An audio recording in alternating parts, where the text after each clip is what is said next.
ताज़ा तरीन वीडियोस के लिए हमारा YouTube चैनल सब्सक्राइब करके बेल आइकन प्रेस करिए ताकि आपको मिले हर अपडेट सबसे पहले। अपडेट करें आपको, सिंध कोरोना टास्क फोर्स ने 6ठी से 8वीं जमात तक की क्लासेस कल से 50% हाजिरी के साथ खोलने का फैसला कर लिया है। इस मुताबिक बात करेंगे डॉन न्यूज कराची के ब्यूरो चीफ गाजी हसन से। गाजी हसन बताएगा इजलास में किए जाने वाले फैसलों से मुतालिक मजीद तफसीलात क्या है। आज ये जो सिंध कोरोना टास्क फोर्स का इजलास हुआ वजीर आला सिंध की सदारत, जिसमें ये फैसला किया गया है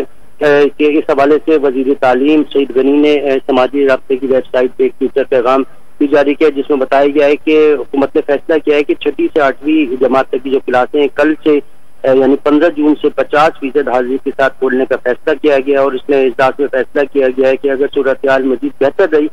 तो प्राइमरी क्लासेज जो है 21 जून से शुरू की जाएंगी, जबकि तमाम स्कूल के अमले को लाजमी तौर पे वैक्सीनेशन करवाने का भी कहा गया है। जबकि इजलास में कोरोना टास्क फोर्स के इजलास में ये भी फैसला हुआ है कि हफ्ते में जो दो NCOC ने जो फैसला किया था कि हफ्ते में 2 दिन की बजाय बाजार मार्केट 1 दिन बंद होगा, इसमें यह फैसला किया गया है कि अब सिंध में भी मार्केट जो है सिर्फ इतवार को बंद हुआ करेगी, यानी जुम्मे के दिन